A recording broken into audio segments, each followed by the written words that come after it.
seutama-utama salat tahajud adalah sebagaimana tahajud yang dilakukan oleh Rasulullah sallallahu alaihi wasallam.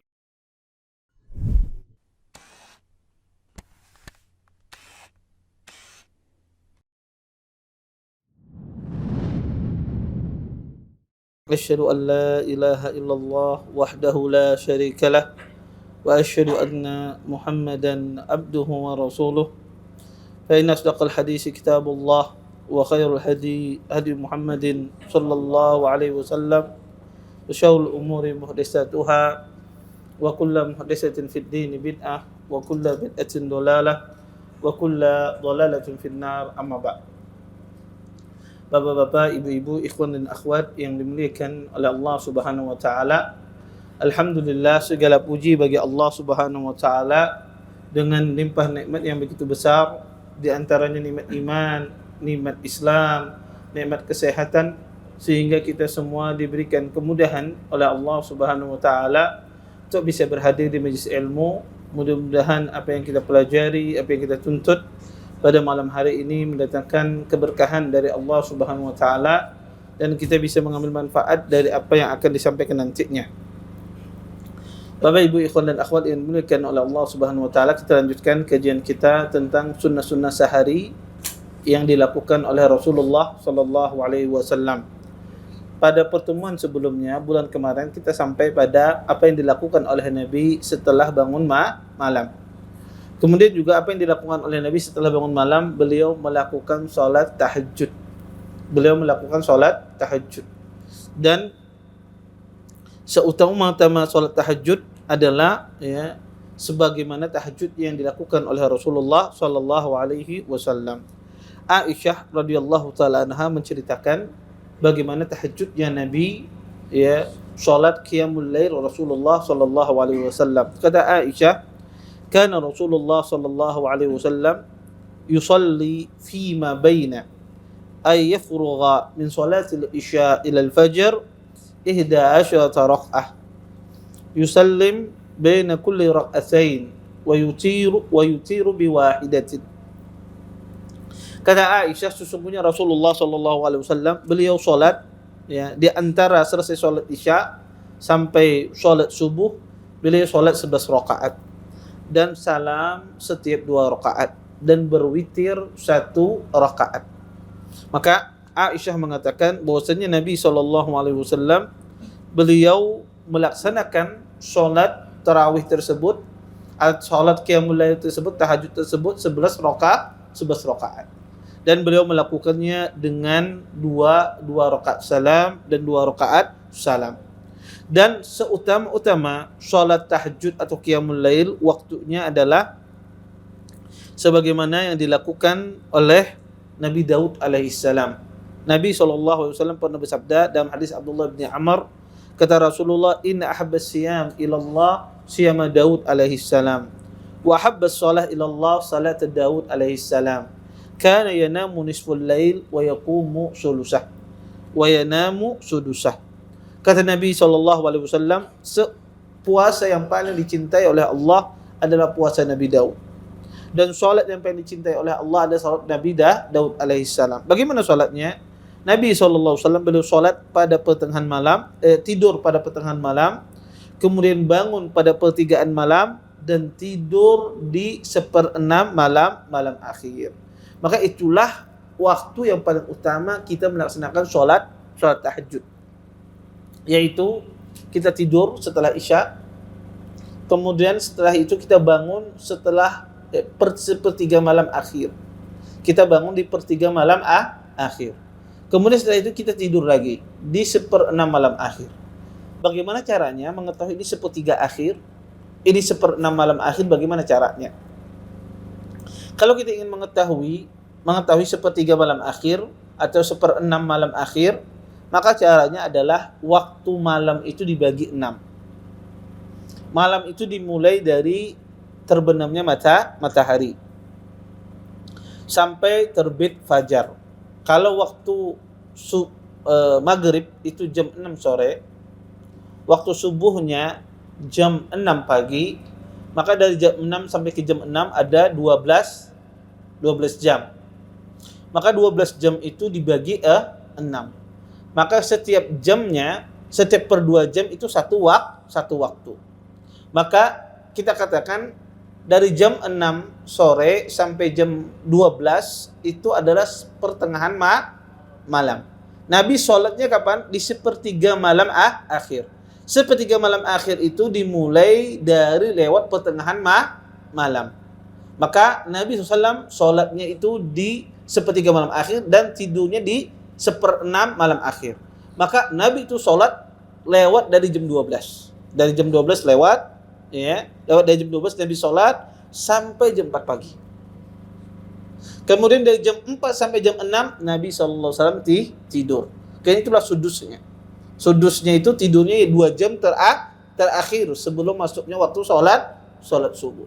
Jadi itulah seafdal, seutama-utama sholat tahajud yang dilakukan oleh Rasulullah sallallahu alaihi wasallam.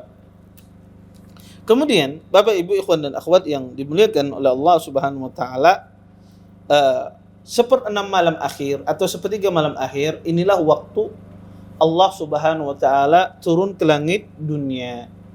Dan disebutkan dalam sebuah hadis, ya, kata Nabi sallallahu alaihi wasallam, yanziru rabbuna ila sama'id dunya hina yabqa sulusul lailil akhir. Kata Nabi sallallahu alaihi wasallam, sesungguhnya Tuhan kami, Tuhan kalian turun pada sepertiga malam akhir. Turun ke langit dunia pada sepertiga malam akhir. Kemudian Allah berkata, hal min sa'ilin u'tiya su'lah wa hal min mustaghfirin aghfiralah. Kata Allah, adakah malam ini orang yang meminta, aku kabulkan permintaannya. Dan adakah pada malam ini orang minta ampun, aku ampuni, kata Allah, dosa-dosanya. Maka ini adalah waktu yang mustajab, waktu turunnya Allah Subhanahu wa taala. Kemudian para ulama rahimahullah taala membagi salat malam ini waktunya ada 3 bagian. Seutama-utamanya tadi, tidur habis Isya, kemudian sepertiga malam akhir bangun, kemudian tidur di 1/6 malam akhir. Ini waktu yang paling afdal. Waktu yang kedua adalah kita tidak tidur setelah Isya, tapi ya melaksanakan sholatnya di sepertiga malam akhir. Ya.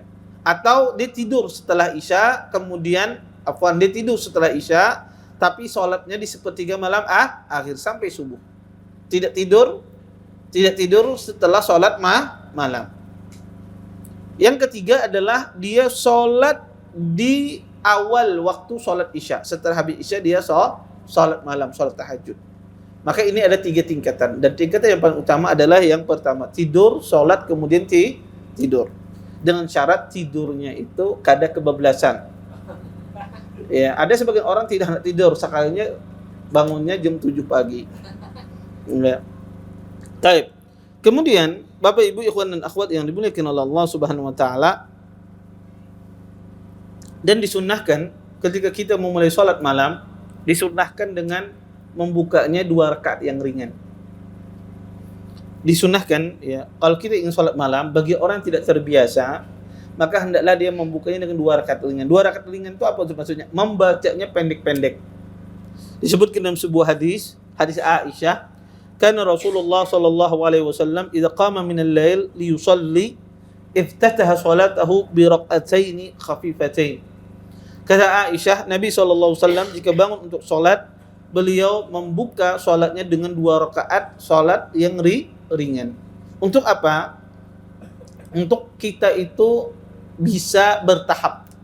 Ya, karena kalau dibuka dengan 2 rakaat yang panjang, mungkin hendak 11 rakaat kada jadi. 1 rakaatnya sudah langsung guring pulang. Kada sampai selesai. Maka dimulai dengan 2 rakaat yang ringan. Kemudian disunnahkan, ya, bagi orang yang, ya, mampu untuk memanjangkan berdirinya, maka panjangkanlah berdirinya. Rukuknya panjangkan, sujudnya panjangkan. Kemudian disunnahkan ketika membaca ayat juga di salat malam tersebut, ya, kita membacanya dengan tertil, ya, membacanya dengan tertil, ya, tidak, ya, tergesa-gesa di dalam membacanya. Kemudian, ya, disunnahkan bagi orang yang tidak mampu berdiri lama, atau kalau dia berdiri sholatnya dia akan tambah malas, disunnahkan dia duduk. untuk sholat malam. Kenapa? Karena tujuan sholat malam ini untuk membaca Al-Quran. Kalau Anda ketika membaca Al-Quran dalam kondisi letih, dalam kondisi tidak bersemangat karena berdiri, maka disuruh kita untuk duduk. Itu yang terbaik. Kalau dalam kondisi berdiri malas, sholat malam berdiri malas, nguapnya sering, apa macam, maka disuruh duduk. Dia disuruh sholatnya duduk. Itu yang terbaik baginya. Untuk apa? Agar dia bisa khusyuk di dalam sholatnya. Karena tujuan di dalam sholat malam itu adalah seseorang banyak membaca Al-Quranul Karim. Kemudian, Bapak Ibu ikhwan dan akhwat yang dimuliakan oleh Allah Subhanahu wa taala, setelah selesai sholat malam, maka perbanyaklah berdoa kepada Allah Subhanahu wa taala. Dan itu yang dilakukan oleh Nabi sallallahu alaihi wasallam. Dan juga beliau membangunkan keluarganya untuk sholat malam. Sebagaimana disebutkan oleh Aisyah, kan Nabi sallallahu alaihi wasallam yusalli minal lail kulliha. Kata Aisyah, sesungguhnya Nabi sallallahu alaihi wasallam sholat malam semuanya. Fa idza arada ayyutir ayqadani fa autartu. Dan ketika Nabi ingin berwitir, Nabi kata Aisyah membangunkanku untuk aku berwitir bersama beliau. Maka sunnah Bapak Ibu ya, kita membangunkan keluarga kita. Sang suami membangunkan istri ya. Walaupun lagi ngorok misalnya bininya, bangunkan untuk sholat malam. Atau sebaliknya, sang istri membangunkan suaminya untuk sholat malam. Ya, maka dibangunkan ya. Maka ini sunnah ya, seseorang membangunkan suami, kecuali suaminya berwasiat, awas jika menggunakan aku. Misalnya. Maka ini tidak ya, kalau dia berwasiat semacam itu melarang ya tidak perlu dibangunkan. Tapi kalau seandainya dia tidak berwasiat demikian, maka bangunkan ya, maka bangunkan untuk melaksanakan sholat malam. Kemudian Bapak Ibu ikhwan dan akhwat yang dimuliakan oleh Allah Subhanahu wa taala, kemudian Nabi sallallahu alaihi wasallam setelah masuk waktu azan subuh ya, Nabi sallallahu alaihi wasallam apa yang beliau lakukan? Beliau melaksanakan sholat sunnah fajar ya, atau Nabi sallallahu alaihi wasallam melaksanakan sholat sunnah subuh. Kita tahu bahwasanya sholat sunnah subuh ini adalah sholat sunnah yang paling muakkad ya, paling dianjurkan untuk dikerjakan. Nabi sallallahu alaihi wasallam ya, ketika masuk ya waktu sholat subuh, Rasulullah sallallahu alaihi wasallam beliau melaksanakan sholat sunnah subuh dua rakaat ya, dua rakaat. Disebutkan di dalam hadis Aisyah ya, rakaatil fajri khairum minad dunya wa ma fiha. Kata Aisyah, 2 rakaat ya, sholat sunnah fajar itu lebih baik daripada dunia dan seisinya. Kemudian Bapak Ibu ikhwan dan akhwat yang dimuliakan oleh Allah Subhanahu wa taala, para ulama rahimahullahu taala mengatakan bahwasanya 2 rakaat sholat subuh ini termasuk sholat sunnah rawatib. Dan kita tahu bahwasanya sholat sunnah rawatib ya, itu para ulama rahimahullah taala berbeda-beda ya jumlah bilangannya ya, berbeda-beda jumlah bilangan rakaatnya. Sebagian ahlu ilmu mengatakan sholat sunnah ya, rawatib ini jumlahnya adalah 12 rakaat ya. Mereka mengatakan jumlahnya adalah 12 rakaat ya. Mereka berdalil dengan hadis Aisyah. Kata Aisyah, anna Nabiyya sallallahu alaihi wasallam kana la yada'u arba'an qabla adh-dhuhur yusalli fi baina qabla adh-dhuhur arba'an. Kata Aisyah, Nabi sallallahu alaihi wasallam tidak pernah meninggalkan 4 rakaat sebelum zuhur. Dan ini juga dikuatkan oleh Ummu Habibah. Hadis Ummu Habibah. Kata Ummu Habibah, man shalla isnatai asyata rak'ah fi yawmin wa lailatin buniya lahu bihinna baitun fil jannah. Kata Ummu Habibah, barang siapa, saya mendengar Rasulullah sallallahu alaihi wasallam bersabda, barang siapa yang sholat 12 rakaat, maka pada sehari semalam, maka Allah bangunkan baginya rumah di surga. Dalam sebagian riwayat disebutkan dalam Ibnu Umar, sholat rawatib itu cuma 10 rakaat. Salat rawatib itu cuma 10 rakaat ya. Dari hadis Abdullah bin Umar kata beliau, hafidzu minan nabi 10 rakaat. Saya hafal dari Nabi sallallahu alaihi wasallam 10 rakaat. Raka'ataini qabla adh-dhuhur, 2 rakaat sebelum zuhur. Wa raka'ataini ba'daha, 2 rakaat setelahnya. Wa raka'ataini ba'dal maghrib fi baitih, dan 2 rakaat setelah maghrib di rumahnya, wa rak'ataini ba'dal isya fi baitih. Dan 2 rakaat setelah isya di rumahnya, wa rak'ataini qabla sholatis subhi. Dan 2 rakaat sebelum sholat subuh. Semuanya berapa? 10. Oleh karenanya para ulama khilaf, apakah sholat sunnah rawatib itu 10 atau 12 rakaat? Yang rajih wallahu a'lam, sholat sunnah rawatib itu paling sedikit 10. Paling sedikit 10. Dan sholat sunnah rawatib itu boleh 12 rakaat. Bedanya apa? 12 rakaat itu 4 rakaat sebelum zuhur. Kalau yang lainnya 2 rakaat semua. 2 rakaat sebelum subuh, 4 rakaat sebelum zuhur, 2 rakaat setelah zuhur, 2 rakaat setelah maghrib, dan 2 rakaat setelah isya. Yang mengatakan 10, zuhurnya 4 rakaat sebelumnya. Yang mengatakan zuhurnya 2 rakaat sebelumnya. Yang mengatakan 12, zuhurnya 4 rakaat sebelumnya. Maka sholat sunnah subuh ini termasuk sholat sunnah rawatib yang sangat ditekankan dan tidak pernah ditinggalkan oleh Nabi sallallahu alaihi wasallam. Para ulama rahimallahu taala mengatakan bahwasanya sholat sunnah subuh ini ya memiliki kekhususan. Sholat sunnah subuh ini memiliki banyak kekhususan. Apa itu kekhususannya?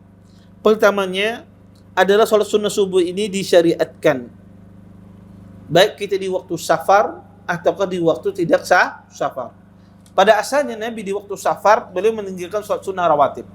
Jadi di waktu safar itu sholat sunnah ditinggalkan, sholat sunnah rawatib. Jadi yang ditinggalkan itu cuma sholat sunnah rawatib di waktu safar. Adapun sholat sunnah yang lain tetap dikerjakan.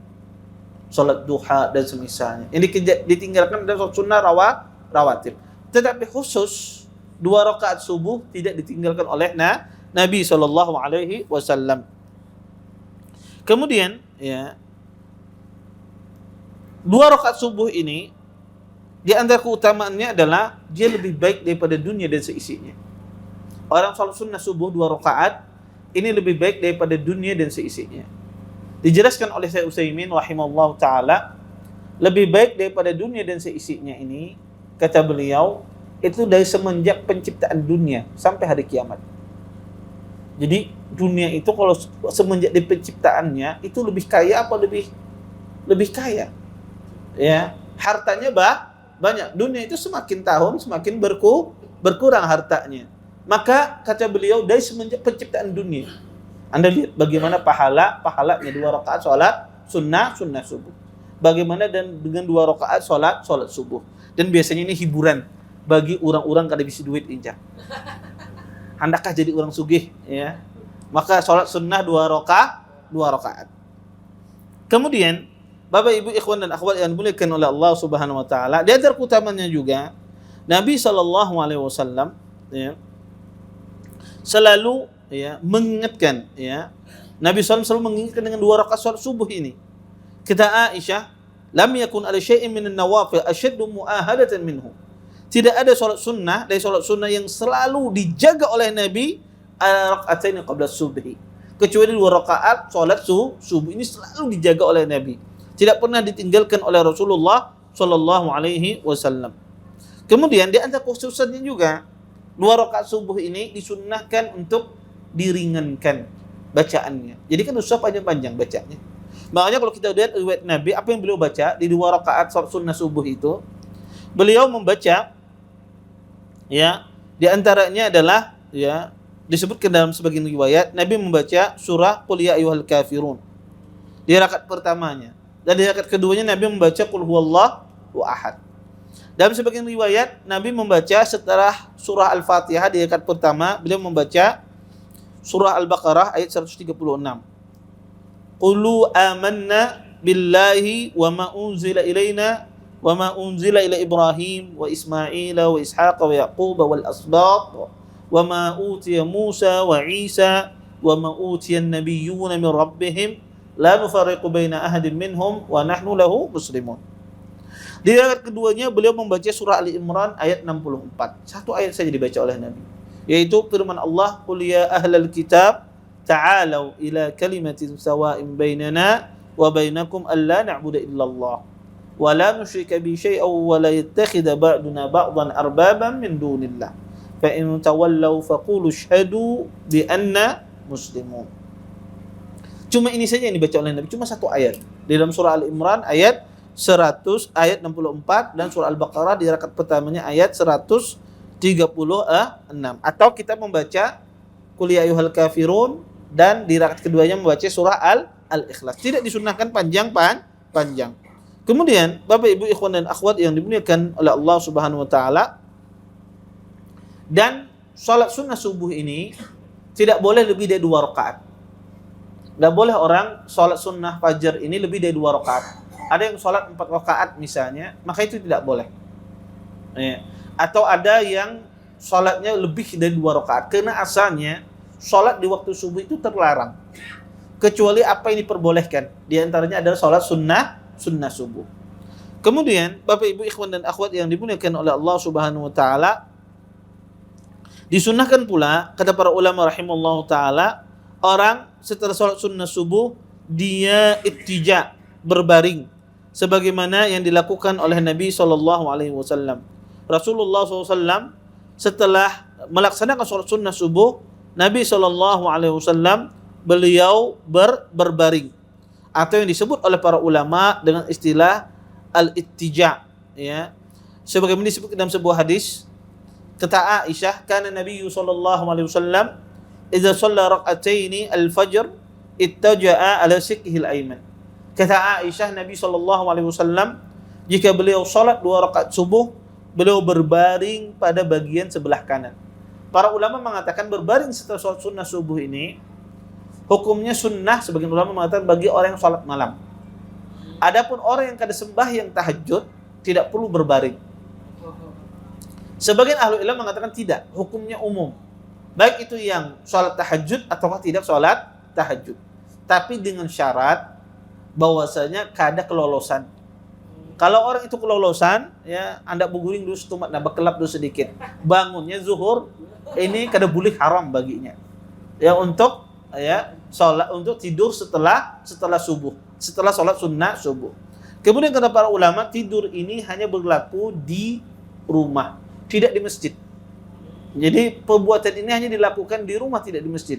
Jadi tidak diketahui kalangan para sahabat Nabi habis sembahyang salat sunnah subuh berguringan berataan di masjid, tidak. Ya. Dan ini hanya dilakukan mereka cuma di rumah, tidak dilakukan di masjid. Kemudian Bapak Ibu ikhwan dan akhwat yang dimuliakan Allah Subhanahu wa taala, setelah itu Nabi sallallahu alaihi wasallam melaksanakan salat sunnah subuh. Kemudian setelah selesai salat sunnah subuh, tentunya Nabi SAW berzikir, kemudian melakukan zikir-zikir setelah selesai salat.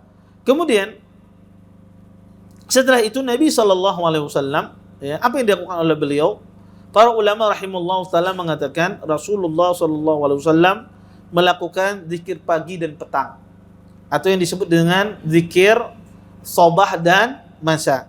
Para ulama rahimahullah taala berselisih tentang masalah waktu zikir pagi dan petang ini.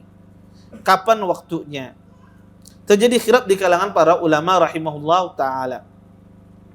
Sebagian ulama mengatakan bahwasanya zikir pagi dan petang ini waktunya, sebagian ahli ulama mengatakan bahwasanya dimulai dari terbit matahari, atau dari masuk waktu fajar, kemudian berakhir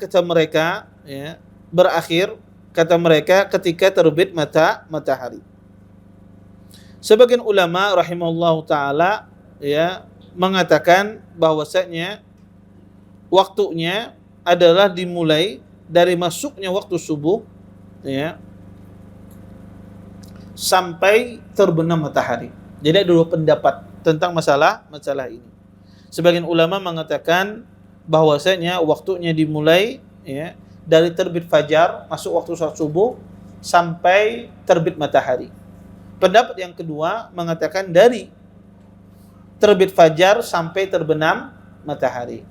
Pendapat yang pertama adalah pendapat yang paling rajih. Waktu zikir pagi tersebut dimulai dari terbit fajar sampai terbit matahari. matahari. Dan ini pendapat yang dipilih oleh Syekh Islam dan Imam Ibnu Qayyim rahimahullah ta'ala. Kecuali seseorang yang ada uzur syar'i nggak sempat baca, maka boleh dia baca. Maka boleh dia baca setelahnya. Ya, maka boleh dia baca setelah terbit matahari. Ya. Kemudian zikir sore kata para ulama rahimahullah taala waktunya itu dimulai dari, sebagian ulama mengatakan dimulai waktunya dari tergelincir matahari sampai terbenam matahari. Dikatakan tergelincir matahari berarti itu masuk waktu sholat zuhur. Tergelincir matahari itu adalah masuk waktu sholat zuhur sampai terbenam matahari. Sebagian ulama mengatakan waktunya dimulai dari habis asar sampai terbenam matahari. Sebagian lagi mengatakan waktunya dimulai dari terbenam matahari sampai terbit fajar, ya, dan banyak pendapat. Tetapi yang rajih adalah zikir sore itu dimulai dari setelah asar sampai terbenam matahari. Tapi kalau kita nggak sempat baca, maka boleh membaca di waktu malam. Kemudian Bapak Ibu ikhwan dan akhwat yang dimuliakan oleh Allah Subhanahu wa taala, setelah Nabi berzikir di waktu pagi, Nabi SAW, ya, tentu zikir pagi ini banyak. Ya, zikir pagi ini banyak. Anda bisa rujuk kepada kitab, ya, Hisnul Muslim. Kemudian Nabi SAW melaksanakan salat duha. Perbuatan beliau yang beliau lakukan melaksanakan salat duha. Dan kita tahu salat duha ini adalah para ulama rahimahullah taala berselisih tentang masalah hukumnya. Sebagian ulama mengatakan salat duha ini afdalnya kadang dilaksanakan, kadang ditinggalkan. Sebagaimana datang dari hadis Abi Sa'id Al-Khudri radhiyallahu taala anhu, kana Rasulullah sallallahu alaihi wasallam yusalli ad-duha hatta naqul la yada'aha wa yada'uha hatta naqul la yusalliha. Kata Abi Sa'id, sesungguhnya Rasulullah SAW beliau salat duha sampai-sampai kami mengatakan beliau tidak pernah meninggalkannya. Dan kadang Nabi meninggalkannya sampai-sampai kami mengatakan beliau tidak pernah, ya, salat untuk salat duha. Tapi sayangnya hadis ini hadis yang lemah. Hadis ini adalah hadis yang lemah. Di dalam sanadnya ada seorang rawi yang bernama Atiyah ibn Sa'id Al-Aufi. Dia adalah seorang rawi yang lemah. Berkata Imam Daruqutni muttaribul hadis, seorang yang ittirab di dalam periwayatan hadisnya. Pendapat yang kedua, dan banyak sebenarnya pendapat, tapi pendapat yang paling rajih adalah salat duha ini adalah salat yang sunnah dilakukan setiap hari. Bukan kadang-kadang, tapi setiap hari. Dan inilah yang benar. Kenapa? Karena Nabi SAW berwasiat kepada Abu Hurairah untuk salat duha agar tidak meninggalkannya. Makanya kata Abu Hurairah, "Awsani khalili bisalas." Sesungguhnya kekasihku Rasulullah berwasiat kepadaku pada tiga hal. Di antaranya adalah kata Nabi SAW, wa raq'atid duha, yaitu Nabi berwasiat agar Abu Hurairah tidak meninggalkan salat duha dua rakaat. Kemudian Bapak Ibu ikhwan dan akhwat yang dimuliakan oleh Allah Subhanahu wa taala, waktu salat duha ini dimulai ketika terbit matahari, setelah berlalu waktu terlarang, sampai sebelum tergelincir matahari. Sampai sebelum tergelincir matahari, sebelum masuk waktu salat zuhur. Para ulama mengatakan awal waktu salat duha itu dinamakan salat syuruq. Awal waktu salat duha itu dinamakan salatnya salat syuruq. Dan salat duha kata para ulama paling afdal adalah ketika anak unta kepanasan, hina termidul fisal. Ketika anak unta kepanasan, dan anak unta kepanasan itu adalah di waktu agak siang. Ya, sekitar mungkin jam 10, jam 11, ya. Itu adalah afdal waktu salat duha. Tetapi tidak mengapa salat duha itu dikerjakan, ya, habis terbit matahari, berlalu waktu terlarang. Kemudian para ulama rahimahullah taala mengatakan salat duha ini berapa rakaat? Ulama khilaf. Yang jelas mereka sepakat salat duha ini minimal 2 rakaat. Tapi mereka berselisih salat duha ini berapa rakaat paling banyak. Sebagian ahli ilmu mengatakan salat duha ini paling banyak 8 rakaat. Sebagian lagi mengatakan tidak ada batasannya. Tidak ada batasannya. Dan ini yang mengatakan tidak ada batasannya adalah pendapat sebagian para ulama rahimahullahu taala. Ya. Apa dalil mereka? Mereka berdalil dengan keumuman hadis Aisyah. Nabi mengatakan, "Kana Rasulullah sallam yusalli duha arba'an wa yazidu ma syaa Allah." Kata Aisyah, sesungguhnya Rasulullah itu salat duha 4 rakaat dan menambah lebih ya sekehendak beliau. Berdasarkan hadis ini, sebagian ulama menganggap salat duha itu tidak ada batasannya. Sebagian ahli ilmu mengatakan 8 rakaat. Wallahu a'lam. Tapi di antara dua pendapat ini, wallahu a'lam, pendapat yang paling kuat adalah pendapat yang mengatakan 8 rakaat. Tapi kalau ada orang mengambil pendapat yang kedua, maka ini juga tidak mengapa. Dan sholat duha itu boleh dijeda antara rakaat berikutnya dengan rakaat berikutnya. Contoh misalnya, pian habis jam 8 pagi tadi sembahyang duha 2 rakaat. Kemudian pian begawi. Jam 10 Mina bertambah pulang semangat iman, naik iman ya. Baca apakah atau pas jam 10 tadi guring kemudian memimpi masuk neraka misalnya. Hendak sembahyang duha. Ya. Akhirnya dia ingin sembahyang duha lagi. Boleh tidak? Boleh, tidak ada masalah. Ya, ini tidak mengapa kalau dia ingin salat duha kembali. Karena salat duha itu tidak mesti 2 rakaat sudah kada boleh lagi sembahyang duha, tidak. Boleh. Setelahnya jam 10 mungkin setelahnya ingin salat duha kembali, maka itu tidak mengapa. Sehingga kalau orang ingin di waktu pagi dia nganggur, enggak ada misalnya kerjaan, ya maka bawa salat duha. Ya bawa dia baca Al-Qur'anul Karim. Maka subhanallah, salat duha ini Bapak Ibu sering itu dilupakan kebanyakan orang. Ya padahal kita tuh kadang di kantor tuh kadang banyak aja waktu kosong. Tapi anehnya manusia ini, ya, ketika banyak waktu kosong pas hendak sembahyang ada aja yang digawi. Pas hendak niat sembahyang ada aja yang digawi. Tapi pas kepikiran hendak sembahyang kosong lalu. Waktunya tidak ada sama sekali. Itulah syaitan kadang-kadang, ya. Maka salat duha ini disebutkan oleh para ulama rahimahullahu taala keistimewaannya. Pertama, ya orang seperti bersedekah ya 360 kali bersedekah.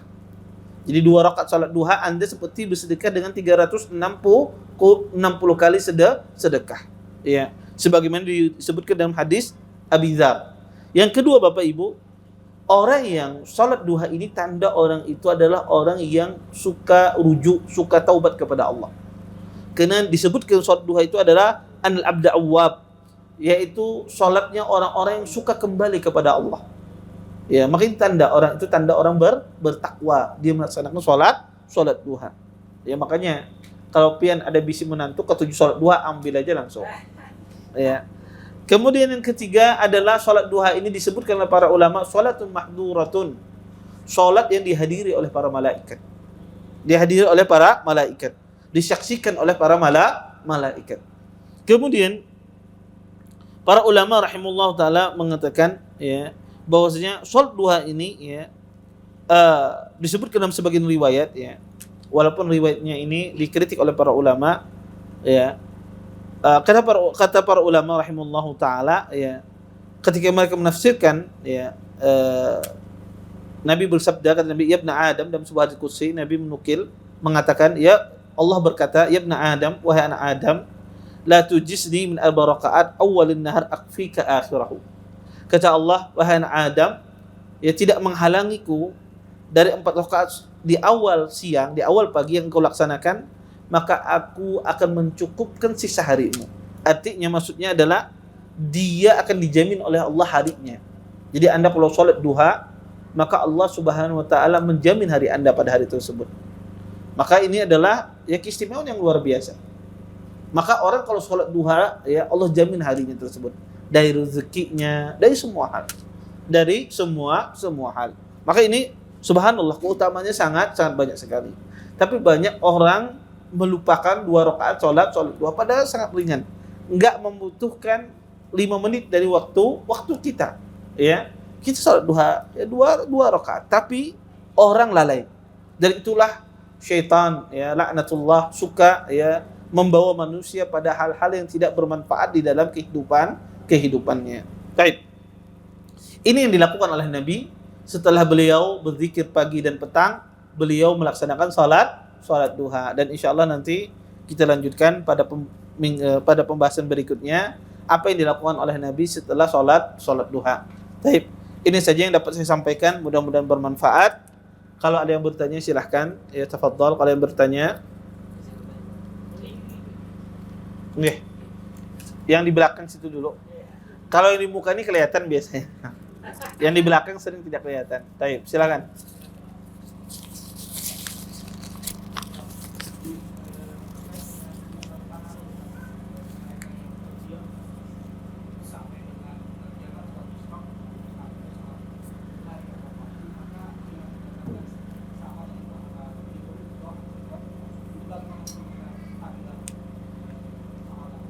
Iya. Jazakumullah khair atas pertanyaannya. Iya, tentang fadilah melaksanakan sholat syuruk. Tapi sebelumnya saya ingin menggarisbawahi, sholat syuruk itu adalah sholat boleh dikerjakan. Sholat syuruk itu boleh dikerjakan. Karena dia adalah awal waktu sholat duha. Awal waktu sholat duha. Tapi ahlul ilm berselisih tentang kadar pahalanya. Yang diperselisihkan ini adalah kadar pahalanya, bukan sholatnya. Jadi yang diperselisihkan ini kadar pahalanya. Berapa pahalanya? Apakah seperti pahala haji dan umrah atau seperti apa? Ada hadis yang menjelaskan orang yang tidak berpindah dari tempat duduknya kemudian dia sholat syuruk, maka dia mendapatkan pahala seperti pahala haji dan umrah. Hadis Anas. Tetapi hadis ini wallahu a'lam, saya pribadi condong hadis ini adalah hadis yang lemah. Walaupun ada sebagian ahlu ilm mensahihkan hadis ini, di antaranya Syekh Albani rahimahullah taala. Maka kalau saya pribadi condong hadis ini adalah hadis yang lemah, jalur-jalur ini tidak bisa saling menguatkan. Terus gimana Ustaz? Kalau hadis ini lemah, apa tidak ada sholat syuruk? Ada. Terus apa pahalanya? Wallahu a'lam. Bisa jadi pahalanya besar, lebih besar daripada itu, kita kan tahu. Dan itu tidak disebutkan, ya. Tapi yang jelas sholat syuruknya ada. Adapun pahalanya wallahu a'lam. Ya. Karena orang Indonesia ini kadang ketujuh mendengar pahala, ya. Kalau pahalanya ganal, semangat beribadah, ya. Kalau minta pahalanya halus, ya, orang Indonesia ini ketujuh berhitung-hitung, ya. Saya pernah subhanallah, ya, didatangi orang. Saat itu saya lagi menterjemahkan Syekh di Masjid Quba. Kemudian datang seorang jamaah haji Indonesia. Ustadz dari Indonesia, iya. Dia tanya, Ustaz, mana besar pahalanya? Katanya, sholat di Masjid Nabawi pahalanya 1000 kali.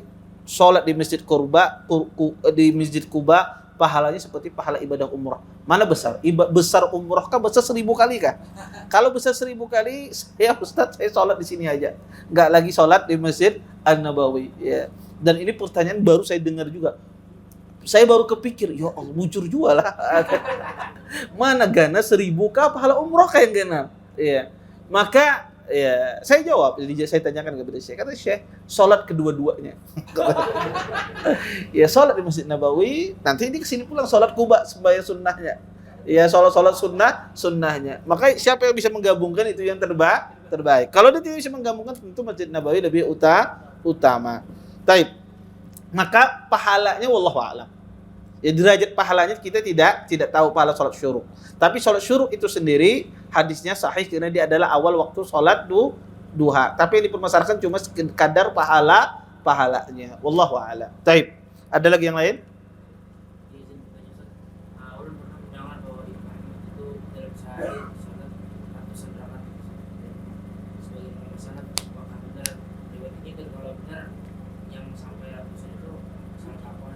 Iya. Bisa, betul. Bisa aja para salafus saleh mereka salat ratusan rakaat setiap hari. Salat apa itu? Salat sunnah mutlak. Salat tatawwu mutlak. Salat tatawwu mutlak itu tidak ada batasannya. Berapapun dia mau salat silahkan. Tidak ada batasannya. Ya, maka nanti ada pembahasan salat tatawwu mutlak yang tidak memiliki batasan baik itu waktu ataukah jumlah rakaat. Wallahu taala a'lam. Baik.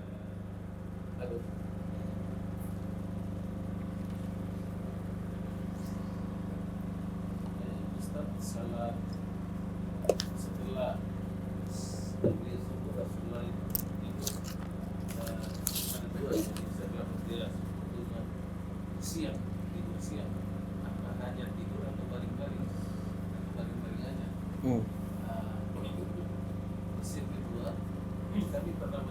salat rawatib itu lebih dari 12 rakaat. Ada yang 4 rakaat sebelum isya pahalanya tinggi sekali seperti malam qadar. Apa ini benar Ustaz hadisnya bagaimana?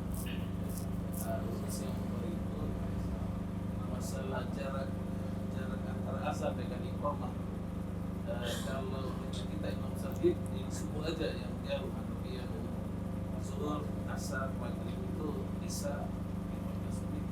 Kami pernah membaca jarak itu tidak boleh cepat karena ada pada saat azan orang kelaparan, jadi dia sempat makan, jadi belum masih dapat salat sama. Apa ini benar juga Ustaz? Pertama tentang masalah tidur siang. Sebetulnya nanti ada ini pembahasannya, istilahnya qailulah. Gimana itu? Tapi saya sebutkan saja secara mujmal. Qailulah itu ada hadisnya, tapi hadis-hadisnya semuanya lemah. Di antaranya hadis Nabi SAW, "Ista'inu ala siyamin nahar bis sahur, wala qiyamil lail bi qailulah." Kata Nabi, minta tolonglah untuk puasa di siang hari agar engkau makan sahur, dan untuk sholat malam agar engkau tidur siang. Hadis ini lemah karena dalam sanadnya ada seorang rawi yang bernama Zam'ah ibnu Saleh. Zam'ah ibnu Saleh ini adalah seorang rawi yang lemah. Kemudian juga ada hadis yang mengatakan qilu fa inna syaitan la taqil. Kata Nabi, berkailullah kalian, tidur sianglah kalian, sesungguhnya syaitan itu tidak berkailulah, tidak tidur siang. Hadis ini juga lemah ya. Kenapa? Karena dalam sanadnya ada seorang rawi yang bernama Katsir ibnu Marwan. Dia ada seorang rawi yang matruk, ditinggalkan hadisnya. Hadis ini sangat lemah, bukan lemah, sangat lemah. Ya, sangat lemah. Oleh karenanya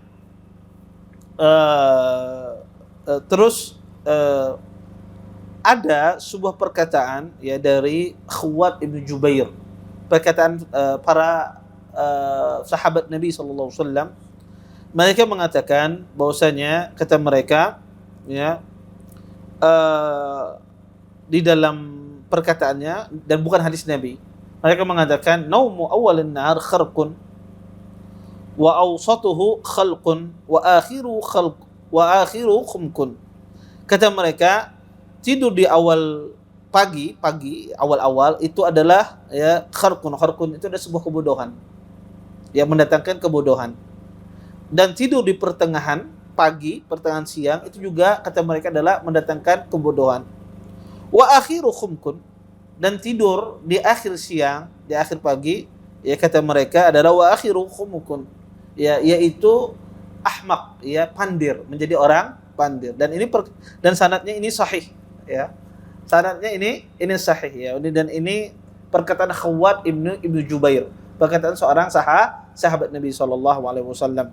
Oleh karena itu, kata mereka tidur di pagi, di pertengahan pagi, di akhir pagi. Maksudnya pagi itu bukan jam 11, jam 12 ya. Tapi maksud mereka pagi itu adalah habis terbenam matahari atau habis waktu fajar. Maka kata mereka ini adalah kenapa ini tidak bagus untuk tidur? Kenapa? Karena itu adalah waktu keberkahan. Makanya hadis-hadis tentang qailullah itu semuanya hadisnya lemah. Ya. Yang benar adalah qailullah itu sunnah apa tidak? Qailullah itu kebiasaan orang Arab. Kebiasaan mereka.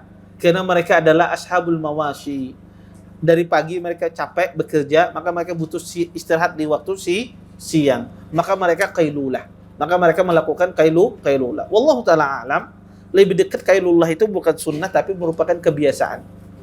Ya, kebiasaan yang dilakukan oleh orang terdahulu. Ya. Adapun hadis-hadisnya semuanya tadi saya katakan hadisnya adalah hadis yang lemah. Wallahu taala alam. Dan ini masalah khilaf. Di kalangan para ulama. Kemudian salat itu apakah boleh salat sunnah rawatib itu lebih dari 12 rakaat? Jawabannya salat sunnah rawatib 12 rakaat saja paling banyak. Adapun nanti juga ada hadis ya, sebetulnya 4 rakaat setelah zuhur, 4 rakaat sebelumnya, hadis ini juga lemah ini. Nanti kita jelaskan nanti datang waktu sholat, masalah waktu sholat zuhur.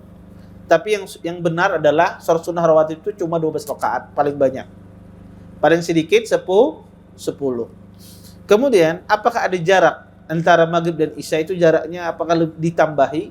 Misalnya isya, maghrib, zuhur dengan asar lebih dari 15 menit.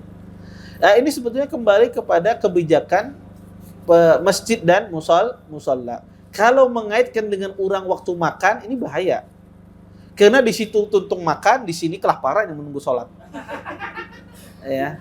Maka kadang habis-habisan, Ya, mah anak kamu tunggu dulu anak makan lagi. Ya. Ini selesai makan, ini lagi belum. Ya enggak pernah selesai. Maka itu dikembalikan kepada apa? Kepada kebijakan masjid. Ya. Silahkan mereka mau menaruh 10 menit, 15 menit, maka pengurus masjid lebih paham tentang keadaan di sekitarnya. Kemudian, ini ada beberapa pertanyaan. Assalamualaikum warahmatullahi wabarakatuh. Ustaz izin bertanya, apa saja waktu sholat yang diharamkan? Waktu sholat diharamkan, itu pertama adalah ketika di waktu subuh. Habis sholat subuh, itu tidak boleh sembahyang. Itu pertama. Kemudian, di waktu terbit matahari, itu juga tidak boleh sembahyang. Kemudian di waktu matahari mau tergelincir di waktu zuhur, itu juga kada boleh sembahyang. Ketika bayangan tidak ada, Anda taruh tombak kayak gini, tidak ada bayangannya, itu waktu terlarang. Kemudian yang keempat adalah di waktu habis asar, itu tidak boleh sholat. Dan yang kelima adalah di waktu matahari terbenam, itu maka tidak boleh sholat. Ini 5 waktu diharamkan untuk sholat. Bismillah, izin bertanya Ustadz, kalau misalnya ana bersumpah sesuatu dengan nama Allah, tapi di dalam hati, apakah sah dikatakan sebagai sumpah? Atau harus diucapkan dan dilapaskan dengan tegas? Sumpah itu harus dikatakan. Kalau hanya sekedar dengan hati, itu hanya sekedar keinginan. Ya, bukan sekedar sumpah itu dikatakan wallahi, tallahi, billahi, itu sumpah. Adapun dalam hati itu sekedar hanya keinginan belaka, bukan dihukumi sebuah sumpah. Assalamualaikum Ustadz, afwan ulun bertanya di luar tema. Ulun insya Allah hendak safar keluar kota selama 8 hari. Apakah ulun mendapatkan keringanan untuk menjamak dan mengqashar sholat selama 8 hari di sana? Ataukah cuma beberapa hari saja? Insya Allah boleh selama 8 hari pian menjamak dan mengqashar sholat. Tapi afdalnya adalah sholatnya berjamaah. Ya, sholatnya berjamaah di masjid kalau bisa. Kalau tidak bisa, ya tidak ada masalah. Dia menjamak dan mengqashar.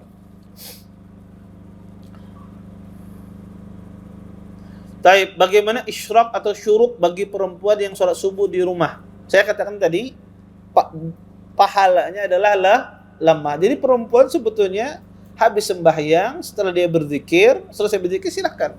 Hendak bermasak, hendak apa silahkan. Nanti setelah masuk waktu sholat duha, dia sholat. Dan abdalnya adalah di waktu agak siang, agak panas sholatnya. Tapi kalau dia mau sholat di awal, maka tidak mengapa. Taib. Apa tidak mengapa sholat duha meninggalkan pekerjaan? Apakah tidak termasuk korupsi waktu? Nah, ini tergantung pimpinannya. Kalau pimpinannya kadang mengizinkan, kadang pimpinannya 1 detik tidak aku biarkan engkau, itu kada boleh. Kalau pimpinan kayak itu tegasnya ya ada boleh.